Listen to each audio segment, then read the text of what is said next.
सो नमस्कार एवरीवन, बहुत बहुत स्वागत है हमारे यूट्यूब चैनल पे। आशा करता हूँ सब अच्छे होंगे। सो फाइनली अगर निफ्टी बैंक की बात करें तो निफ्टी बैंक अभी 43,820 चल रहा है और इसमें कोई खास ज्यादा डिफरेंस नहीं आया है। अगर इसको मैं 5 मिनट टाइम फ्रेम में लगा दूं तो एग्जैक्टली आपको दिख रहा होगा कि ये 23 तारीख से मार्केट कंसोलिडेशन जोन में फंसा है और इसके पहले से ही फंसा है। एग्जैक्टली आपको यहाँ पे दिख रहा होगा 23 तारीख, यहाँ से मार्केट पूरा का पूरा कंसोलिडेशन कंसोलिडेशन कंसोलिडेशन। देखो एग्जैक्टली अभी आपको दिख रहा होगा यहाँ से मार्केट पूरा का पूरा पूरा का पूरा पूरा साइडवेज है यहाँ पे। और एग्जैक्टली मार्केट पूरा कंसोलिडेशन किया है। अब मार्केट चैनल में फंसा है, ये कब ब्रेक करेगा, कब हम इसमें ट्रेड कर सकते हैं, ये तो वक्त बताएगा, अभी डाटा बताएगा कि भाई डाटा मोस्ट इंपॉर्टेंट है ट्रेड में। तो वन डे टाइम फ्रेम में दिख रहा होगा आपको दो कैंडल्स बुलिश, यानी 2 दिन मार्केट कंटिन्यू बुलिश गया है। लेकिन ये ऐसा बुलिश है कि कोई मतलब नहीं है।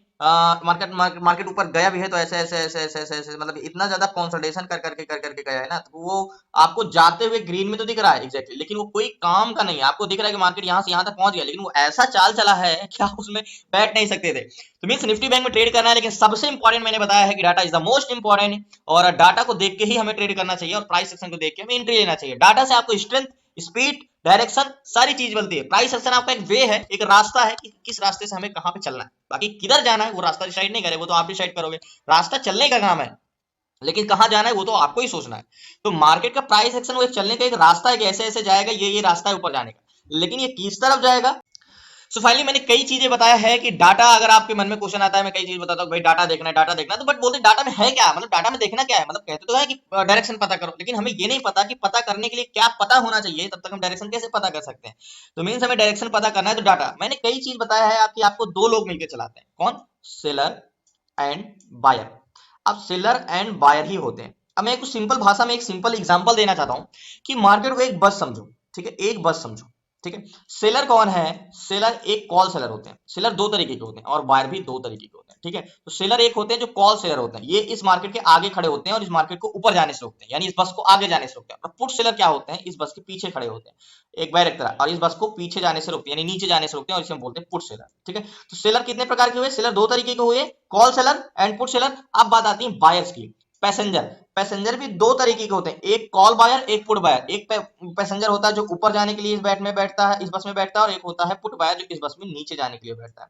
अब हम ये देखेंगे सेलर का सेंटीमेंट किधर का ज्यादा है या बायर का सेंटीमेंट किधर का ज्यादा है, ये बस आगे जाएगी या पीछे जाएगी, हमें किधर की ओर जाना। हमें नहीं कहने का मतलब है कि भैया हमें, हमारा कोई एक ठिकाना नहीं, हम किधर भी जाएंगे लेकिन बस उधर जाना चाहिए। एक बार बैठ गए तो बस उधर ही जाना चाहिए, यही तो कंफर्म करना है। बस नीचे जाए या ऊपर जाए, हम दोनों तरफ खरीद सकते हैं, नीचे जाएगा तो पुट साइड, ऊपर जाएगा तो कॉल साइड। लेकिन अगर एक बार हमने डिसाइड कर लिया कि हाँ ये बस ऊपर जाएगी तो ऊपर जाए, ऐसा तो है नहीं कि हमें लगा यार ये बस ऊपर जाएगी और हमने टिकट कटाया ऊपर के लिए बैठ गए, बट बाद में बस घूम के नीचे चले गई, तो हमारा टिकट का तो पैसा बेकार गया। मींस जो हमने टोकन लिया, जो हमने प्रीमियम लिया, वो तो बेकार गया, वो तो लॉस में चला जाएगा। तो मींस यही कहने का मतलब है कि बायर्स और सेलर।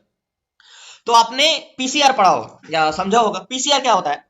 पीसीआर सिर्फ सेलर का सेंटीमेंट होता है, वो भी ओवरऑल डाटा का सेलर का, और आप लोग क्या करते हो, बायर समझ के उसका ट्रेड लेते हो। बस सेलर का क्या होता है, सेलर का जो मार्केट में ये मूवमेंट कर रहा है, जो ट्रेवल कर रहा है, वो सेलर नहीं करा रहा है, वो करा रहा है बस। यानी ये बस चल रही है तो किसके लिए चले, पैसेंजर के लिए चल रही है। सेलर तो प्रतिरोधक है, बस के रेजिस्टेंस है रोकने के लिए।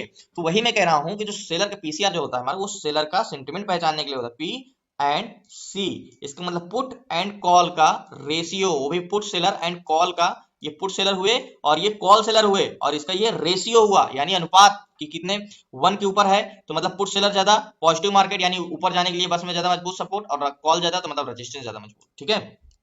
तो जो हम भी किसी चीज का रेशियो निकालते हैं तो अगर बराबर आता है तो वो 1 आता है, और ज्यादा आता है तो 1 से प्लस में जाता है, और माइनस होता है तो 1 से माइनस में आता है। तो ये चीजें हमें देखना चाहिए। तो हमें मार्केट में अगर मैं ऑप्शन चैन में चलूं तो हम पहले देखो, मैं सबका कालम बता देता हूँ। ये होते हैं हमारे कौन, कॉल सेलर, पहले हम सेलर का देखते हैं। और ये होते हैं हमारे पुट सेलर। पुट सेलर क्या करते हैं, मार्केट को नीचे जाने से रोकते हैं, यानी बस को नीचे जाने से रोकते हैं। और कॉल सेलर क्या करते हैं, ऊपर जाने को रोकते हैं। ये है passenger volume, calls buyer, calls volume, जो पैसेंजर ऊपर जाने के लिए बैठे होते हैं, और ये पुट बायर जो पैसेंजर नीचे जाने के लिए बैठे होते हैं। इसका मतलब पैसेंजर बैठे हुए हैं अभी, इसका मतलब पैसेंजर अभी नहीं बैठे हुए हैं, ठीक है। एंड आईवी ये मार्केट की स्पीड बताता है, ठीक है। तो यहाँ पे ओवरऑल क्या पता करते हैं, सेलर कितने मार्केट में, 33,54,170 है जो कि पुट सेलर है मार्केट में। कितने, 33,54,000, कितने, 33,54,170, 170। इसको हम किससे, पुट सेलर किससे डिवाइड करेंगे, कॉल सेलर से, ये है। और कॉल सेलर कितने हैं, 31,36,774, 31,36,774। ओके जस्ट 1 मिनट, 31,36,774, ठीक है। सॉरी 31 लाख है ना, 1 minute, 31 lakh just 1 minute, confuse हो जाएगी। 31,36,774, 31,36,774। अब सही है, 31,36,774 को डिवाइड करते हैं तो पीसीआर क्या है, 35,54,100। सो फाइनली पीसीआर 0.6 आया, तो सिर्फ इसका तो मतलब नहीं, आपने देखा यार पीसीआर क्या है, +1 से पॉजिटिव में है, तो हमें सपोर्ट पे जाके ट्रेड ले लेना चाहिए। नहीं लेना चाहिए, क्यों नहीं लेना चाहिए, क्योंकि अभी तो हमने सिर्फ सेलर का सेंटीमेंट देखा है ना, तो ये बस को तो सिर्फ ये समझे कि भाई नीचे से रोकने वाले ज्यादा है, इस बस को तो नीचे जाने की संभावना कम है, ऊपर जाने की संभावना ज्यादा है। तो इसका मतलब ये तो नहीं, अब क्या पता पैसेंजर सारे नीचे के हो, तो सिर्फ क्या, जैसे आपने देखा कि पीसीआर है पॉजिटिव तो जाके पॉजिटिव ट्रेड, नहीं, हमें बहुत कुछ देखना है। तो पीसीआर क्या है, पीडीसीआर 1.06 है, तो पीसीआर पॉजिटिव भले है, लेकिन हमें ट्रेड लेना चाहिए। तो ओके, पॉजिटिव ट्रेड लेने के लिए अभी हमें क्या पता करना, देखो अब ये तो हमने ओवरऑल डाटा का पीसीआर निकाला जो 1.6 का यानी पॉजिटिव डाटा है। अब हमें क्या देखना चाहिए, मार्केट में एक स्टॉप, जैसे एक ट्रेन जाती है, ठीक है, एक ट्रेन जाती है, ठीक है, तो चलते हुए ट्रेन पे तो आप बैठोगे नहीं, भले आपके बगल से ट्रेन जा रहे हो, लेकिन आपको घूम के स्टेशन जाना ही पड़ेगा उस ट्रेन में बैठने के लिए। तो मींस हमें हमारा स्टेशन जाना है, और स्टेशन से पता करना है कि ट्रेन आगे जाएगी कि नहीं जाएगी। तो हमारा स्टेशन क्या है, हमारा स्टेशन है 43,800, एक हॉरिजॉन्टल जोन है, यानी जैसे ये बस जा रही है, ट्रेन जा रही है ऊपर की ओर, और ये हमारा स्टेशन है, कौन सा स्टेशन है, एग्जैक्टली 43,800 का, ये हमारा स्टेशन है, ठीक है, 43,800 का। अब यहां से ये ट्रेन आगे जाएगी या नहीं जाएगी, ये चीज हम तय करेंगे। मान के चलो क्या है, ये ट्रेन है, ठीक है, ये ट्रेन क्या है, जा रही है, ठीक है, एग्जैक्टली, और ये हमारा क्या है, स्टेशन है। अब स्टेशन से प्लेटफॉर्म में तो आ गए हैं, अब हमें ये पता करना है कि भैया ठीक है, हमने प्लेटफॉर्म को क्रॉस कर दिया, ट्रेन ऊपर जाएगी कि नहीं जाएगी, यही तो हमें पता करना है। तो 43,800 पे कॉल सेलर कितने हैं, एग्जैक्टली 43,800 पे, एक बार मैं इसको रिलोड करता हूं जिससे फ्रेश डाटा। सो फाइनली 43,800 पे हमने हॉरिजॉन्टल जोन खींचा, यानी हमारा स्टेशन है, और 43,800 पे 2,71,480 ये है कॉल सेलर, ठीक है। अब कॉल सेलर क्या करते हैं, 43,800 पे स्टेशन पे यानी बस स्टॉप पे यहाँ पे ये रोक रहे हैं, बोल रहे हैं ये बस आगे नहीं जाएगी, बस कभी कभी बस, कभी कभी ट्रेन, और कभी कभी मार्केट बोल देते, तो कंफ्यूज मत होइएगा, सब एक ही है। तो कॉल सेलर है, और ये इस बस को आगे जाने से रोक रहे हैं, 2,71,480, ठीक है। अब मैंने क्या बोला, इनका काम सिर्फ एक बस में है, मान चलो ये क्या है, जस्ट 1 मिनट, ये क्या है, एक बस है, और इस बस को आगे जाने से रोकने का काम कर रहे हैं, 2,71,000, ठीक है। अब यहीं पे पुट सेलर कितने, 2,87,000, 43,800 पे 2,87,000 ये है। तो आपके मन में क्वेश्चन आएगा कौन ज्यादा है, 2,87,000 ये है पुट सेलर, एग्जैक्टली, ये है put seller, just 1 minute, put seller, okay. और पुट सेलर क्या करते हैं, इस बस को पीछे जाने से रोकते हैं, मैंने आपको शुरू में ही बताया है कि इसको पीछे जाने से रोकते हैं। तो पुट सेलर की संख्या ज्यादा है या कॉल सेलर की संख्या ज्यादा है, देखो 2,71,000, 2,87,000, तो आप बोलोगे पुट सेलर ज्यादा है, यानी इस बस को, इस ट्रेन को स्टेशन से पीछे नहीं जाने देंगे, यानी बस स्टॉप को इस बस से नीचे नहीं जाने देंगे, 2,87,000।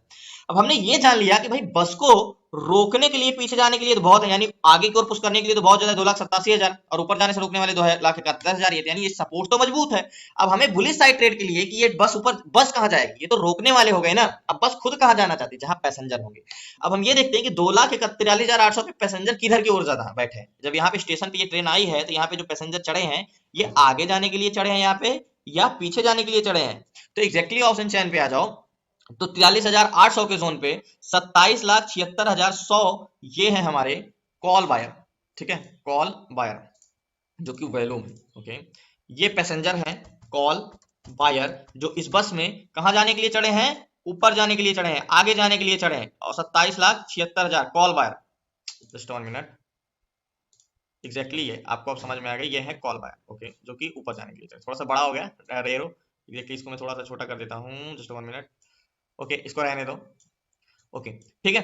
अब नीचे जाने के लिए कितने पैसेंजर यानी पुट बायर कितने हैं, 22,89,283, तो ऊपर जाने वाले 27 लाख और नीचे जाने वाले मात्र 22 लाख। तो बोलोगे अब क्या चाहिए, अब तो ट्रेन को रोकने वाले भी सपोर्ट ज्यादा है, पैसेंजर भी ज्यादा है, तो अब किस चीज का इंतजार, ये हमारे हैं पुट बायर, जो पैसेंजर नीचे जाना चाह रहे हैं, और नीचे जाने वाले कितने हैं, नीचे जाने वाले बहुत कम है, मीन्स एग्जैक्टली अगर आप बात करें तो ये देखो 22 लाख। तो आप बोलोगे फिर ट्रेड लो ना, इस पे ट्रेड क्यों नहीं ले रहे हो, ट्रेड लेना चाहिए, 22,89,000। अब हमें देखो, जब मैंने भी बताया है कि 2,87,000 पुट सेलर और 27,76,000 कॉल बायर, यानी पुट बायर्स के मुकाबले कॉल बायर ज्यादा है, और कॉल सेलर के मुकाबले पुट सेलर ज्यादा है। ओवरऑल वॉल्यूम किधर का ज्यादा है, 1,72,00,000 कॉल बायर और 1,59,00,000 पुट बायर, यानी यहां भी ज्यादा है। Plus in the money contract भी ग्रीन में है, प्लस आईवी क्या है 13%, मीडियम रेंज में मार्केट चलेगा। तो यहाँ पे हमें एक चाहिए नेक लाइन, ठीक है। अब एक जीओसी टेक्नोलॉजी पे जाते हैं, तो एक हमें चाहिए नेक लाइन, जब तक नेक लाइन को सर्च होने देते हैं।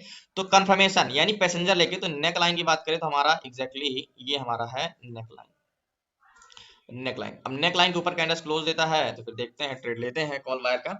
ये हमारी हो गई नेक लाइन। भाई पैसेंजर क्या है, बार बार बस पैसेंजर लेने जा रही है, तो एग्जैक्टली नेक लाइन। बहुत ज्यादा स्लोली मार्केट चलने वाला भी नहीं है, पैसेंजर है इसमें, उतना भी देखने की जरूरत नहीं। तो एक हमें कंफर्मेशन चाहिए, कंफर्मेशन के लिए हमने एक नेक लाइन खींचा और ये हमारी हॉरिजॉन्टल लाइन है, सारा का सारा पॉजिटिव है। अब जीओसी में जाते हैं, जीओसी टेक्नोलॉजी में देखते हैं कि कंपोनेंट क्या है, यानी जो निफ्टी बैंक है और उसका जो परिवार है और निफ्टी परिवार के सारे मेंबर्स आज कर क्या रहे हैं, मतलब पॉजिटिव हैं या नेगेटिव हैं, तो ये चीज हमें देखना है। लास्ट तक बने रहिए, देखते हैं। इसको कंफर्मेशन चाहिए और 5 मिनट कैंडल्स क्लोज चाहिए। और अगर यहाँ से एक्सपेक्टेशन जाता है तो थोड़ा बहुत यहाँ तक का तो टारगेट ले ही सकते हैं। तो एक बहुत कंसल्टेशन किस लिए मैंने बताया ना, कंसल्टेशन इसलिए है क्योंकि बहुत मजबूत रेजिस्टेंस पे है और यहाँ पे ब्रेकआउट आया तो बहुत अच्छा मूवमेंट आ सकता है। तो कैंडल्स क्लोज होने का वेट करते हैं। एक भी कैंडल्स क्लोज दी नहीं है, नेक लाइन है, हॉरिजॉन्टल लाइन, पैसेंजर भी ऊपर जाने के लिए, सेलर भी मजबूत है, तो एक बड़ा मूवमेंट की एक्सपेक्टेशन हम कर सकते हैं क्योंकि बहुत बड़े रेजिस्टेंस पे खड़ा है। कैंडल्स क्लोज होता है तो वेट करते हैं। और उतना ज्यादा मीन्स आज ट्यूसडे है आई थिंक। लास्ट तक बने रहिए, मैं आपको बताता हूँ। सो फाइनली कंपोनेंट की बात करें तो कंपोनेंट 12 में से 9 स्टॉक पॉजिटिव है, यानी हमें हर एक तरफ से पॉजिटिव इंटेंशन मिला है। 12 में से 10 और एचडीएफसी बैंक भी जो हाई वेटेज स्टॉक है पॉजिटिव है, यानी निफ्टी बैंक 12 कंपोनेंट से एक परिवार बना है जो कि सारे के सारे कंपोनेंट पॉजिटिव है। तो मैंने क्या बोला, मुझे ट्रेड लेने के लिए कंफर्मेशन चाहिए जो कि कैंडल्स क्लोज चाहिए। कैंडल्स क्लोज देता है तो हम ट्रेड लेते हैं। अभी नेक लाइन के पास है और नेक लाइन के पास कैंडल्स क्लोज होने का वेट करते हैं। तो वही चीज मैंने बताया कि देखो ऑप्शन चैन में भी हमने पैसेंजर के ऊपर जाने के लिए, पुट सेलर भी मजबूत, कंपोनेंट भी पॉजिटिव। अब ये कंसल्टेशन क्यों कर रहा है, इसके पीछे का मैं रीजन बताता हूँ। देखो आपको थोड़ा सा मैं पीछे ले चलता हूँ और आपको ये जो कंपोनेंट इतना देर से कंफ्यूजन है इसको थोड़ा सा एरो हटा देते हैं। पैसेंजर का कुछ बड़ा एरो लग गया इसको मैं इधर कर देता हूँ, साइड कर देता हूँ, ठीक है। अब आपको मैं थोड़ा सा ऐसे करता हूँ। तो आपको मैंने शुरुआत में बताया कि बहुत दिन से मार्केट, यानी 23 तारीख से मार्केट क्या कर रहा है, एग्जैक्टली आपको दिख रहा होगा ये वाला, ये तो मार्केट क्या कर रहा है, कंसोलिडेशन कर रहा है, एग्जैक्टली ये। तो ये वही नेक लाइन पे देखो, ये आपको ऊपर रेजिस्टेंस दिख रहा है, एग्जैक्टली ये। तो ये रेजिस्टेंस को ब्रेक करना चाह रहा है और रेजिस्टेंस को ब्रेक करता है तो अच्छा मूवमेंट तो आएगा। तो आपको देखो ये वाला रेजिस्टेंस दिख रहा है, देखो एग्जैक्टली, समझ में आया। तो वैसे भी नेकलाइन के ऊपर कैंडल्स क्लोज देता है तो मैं ट्रेड तो लूंगा ही लूंगा, लेकिन ये मार्केट में सब कुछ पॉजिटिव होने के बावजूद भी मार्केट में क्या है,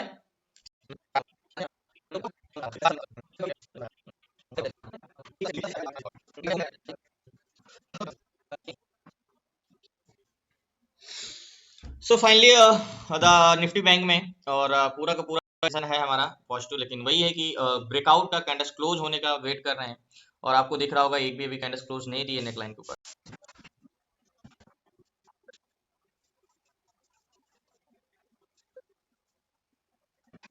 सो फाइनली टोटल 4 लॉट लिया है निफ्टी बैंक में, 43,700 का सी लिया है 264 रुपए की प्राइस में एंड 265.10 चल रहा है। और रीजन ये लिया कि देखो मार्केट जाने वाला ऊपर, एक बड़ा मूवमेंट भी आ सकता है स्पीड पे, तो इसलिए मैं ये मूवमेंट खोना नहीं चाहता क्योंकि आज एक तरफा मार्केट है और कहीं ना कहीं कैंडल्स क्लोज देता है तो अच्छी बात है। और एक कैंडल्स क्लोज दे देता है ऊपर तो बहुत अच्छी बात। करें टारगेट की तो टारगेट की एक्सपेक्टेशन क्या रखेंगे, अब टारगेट की एक्सपेक्टेशन में नहीं सोच सकता हूँ, बट मार्केट अगर इसको ब्रेक करता है तो कम से कम 25 चल रहा है ना, ये वाला टारगेट तो एक्सपेक्टेशन।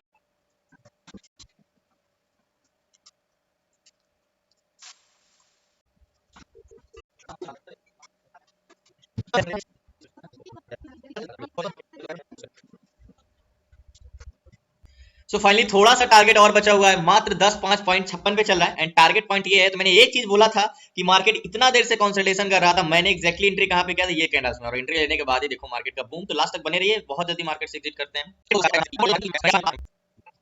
सो फाइनली मार्केट से मैंने एग्जिट कर दिया क्योंकि टारगेट अजीब हुआ और 294 प्राइस चला, मैंने 291 रुपए पे मार्केट को एग्जिट किया। याद होगा जो हमने ट्रेड लिया था 264 रुपए के प्राइस में लिया था, मार्केट बहुत तेजी से मैनिपुलेट हो रहा है, लेकिन जैसे टारगेट हिट किया मैंने एग्जिट किया। 264 रुपए पे मैंने जो प्राइस लिया था, ये स्टॉक को लिया था 264 रुपए में, मैंने इसको एग्जिट किया था यहाँ के आसपास। और मैंने आपको बताया था कि अगर ये कंफर्मेशन दे दिया तो ये टारगेट 100 to 100% हिट करेगा। क्यों हिट करेगा, क्योंकि मैंने आपको बताया पैसेंजर भी एक तरफा थे मार्केट में, बस भी एक तरफ जाने वाली थी। चाह क्या रहा था मार्केट, सिर्फ कंसल्टेशन क्यों कर रहा था, क्योंकि एक बहुत बड़े रेजिस्टेंस पे मार्केट कंसल्टेशन कर रहा था। अब मैंने आपको इंतजार कराया क्यों, क्योंकि मार्केट को मैं बोल रहा था कि जब तक मार्केट अपने रेजिस्टेंस के ऊपर एक कैंडल्स क्लोज नहीं देता, देखो मार्केट कंसोलिडेशन फाइनली यहां पे क्लोजिंग देने वाला था, मैंने एंट्री किया। अब जैसे मैंने एंट्री किया मुझे ज्यादा इंतजार नहीं करना पड़ा, टारगेट हिट किया। तो यही होता है मार्केट में एनालिसिस और सही वे में रास्ता चलने के लिए। तो प्राइस एक्शन हमारा किसका काम किया, एक रास्ते का, कि किस रास्ते से हमें जाना है और किधर जाना है। लेकिन ट्रेड बुलिश का लेना या बेरिश के लेना, ये हमने कहां से पता किया, डाटा से पता किया। फाइनली मार्केट में टारगेट डन हुआ, 264 की बाइंग थी, 292 पे मैंने एग्जिट किया और टोटल 4 लॉट था, लॉट साइज इसीलिए बढ़ाया था मैंने। तो बहुत बहुत धन्यवाद आप लोगों का। जाहिर सी बात है अगर मेरी वीडियोस देखते होगे आप तो जाहिर सी बात मैं 100% कह सकता हूँ कि आप इस पे ट्रेड किए होंगे, 99.9% कह सकता हूँ कि आप आज इस पे बुलिश ट्रेड किया होगा, और जाहिर सी बात है कैंडल क्लोज होने के बाद ही ट्रेड लिया होगा, जैसे मैं बताता हूँ नेकलाइन के बाहर। तो बहुत बहुत धन्यवाद आप लोगों का। प्लीज नए हैं तो चैनल को सब्सक्राइब कर लीजिएगा। बाकी कल मिलते हैं न्यू ट्रेड न्यू स्ट्रेटजी की, तब तक के लिए जय हिंद जय भारत। बाकी क्लासेस में जुड़ना है तो डिस्क्रिप्शन में नंबर है, आप उस पर व्हाट्सएप कर सकते हैं और क्लासेस में जुड़ सकते हैं। बाकी लास्ट तक बने रहने की शुक्रिया। एंड मेरे हिसाब से अगर आप वीडियो भी बहुत दिन से देख रहे होगे तो ये आपको ट्रेड ज्यादा माइंडसेट नहीं लगा होगा, आराम से समझ में आ गया होगा कि मैंने इसको ट्रेड क्यों लिया। तो बहुत बहुत धन्यवाद आप लोगों का। कल मिलते हैं न्यू ट्रेड न्यू स्टडी। सो वैली एक मिनट आपको और चाहूंगा, और मार्केट में याद होगा कि जब मैंने आपको बोला था कि 43,800 से मार्केट ऊपर जाने वाला है, लेकिन हमें चाहिए एक कैंडल क्लोज जो कि अभी तक नहीं दी थी। फाइनली मार्केट कैंडल क्लोज यहाँ पे दी थी, तो हमने ट्रेड लिया था। याद होगा आपको जब मैंने ट्रेड लिया था, तो देखो इतना देर से कंसोलिडेशन कर रही थी। ये पावर होती है कि नेक लाइन के बाहर कैंडल क्लोज होने का। जैसे दिया मार्केट फटाक से टारगेट भी डन किया, और मैंने बोला था कि एक्जैक्टली मैंने आपको जब शुरू में बताया था कि एक बहुत बड़े टाइम फ्रेम में मतलब असेंडिंग चैनल का एक रेजिस्टेंस आ रहा है, और यहाँ से ये देखो ये ब्रेक करेगा तो मार्केट में एक अच्छा मूवमेंट आएगा। तो फाइनली वहां पे देखो मार्केट जब 43,800 से ब्रेक किया था, तो मार्केट में मेरा टारगेट 43,866 या 65 का था, लेकिन मार्केट 43,962 गया। तो आप समझ सकते हो 170 160 पॉइंट का 160 पॉइंट का मार्केट में मूवमेंट आया, जो कि मार्केट में मैंने आपको स्पीड भी बताया था, आईबी भी बताया था कि आईबी है मतलब मीडियम रेंज में मार्केट चलने वाला है, बहुत ज्यादा स्लोली या कंसोलिडेशन नहीं होने वाला। ये सब चीजें जब तक मार्केट की स्पीड, मार्केट की स्ट्रेंथ, मार्केट का नेक लाइन पे कब एंट्री करना चाहिए, एक वे बेसिक से लेके कंपोनेंट सारी चीजें को व्यू मिला के डायरेक्शन एक ट्रेड लिया जाता है। कोई किसी एक चीज पे भरोसा, बहुत से लोग होते हैं नहीं पीसीआर पे भरोसा करते हैं, पीसीआर ठीक है आपका पीसीआर में ट्रेड कर, लेकिन हर एक चीज का कंफर्मेशन होना चाहिए। मैंने क्या क्या देखा, ओ आई यानी सपोर्ट मजबूत, प्लस पैसेंजर भी ऊपर जाने वाले, प्लस कंपोनेंट 12 में से कितने पॉजिटिव थे, 10 स्टॉक पॉजिटिव थे, 12 में से 10 स्टॉक क्या थे, पॉजिटिव थे। ठीक है, और पीसीआर भी 1.06, मतलब एक वे में नहीं बनता है, और भी बहुत सी चीजें देखनी पड़ती है जो कि यूट्यूब पे शायद मैं नहीं बता सकता। लेकिन बहुत बहुत धन्यवाद। प्लीज नए चैनल को सब्सक्राइब कर लीजिएगा। मुझे आशा है कि अगर आप वीडियो पहले से देख रहे होंगे तो जाहिर सी बात है आज के मार्केट में आपने ये व्यू या सिनेरियो जरूर बनाया होगा और शायद ट्रेड भी किया होगा। बहुत बहुत धन्यवाद आप लोगों का। प्लीज नए हैं तो रिक्वेस्ट जरूर है, चैनल को जरूर सब्सक्राइब कर लीजिए। कल मिलते हैं न्यू ट्रेड।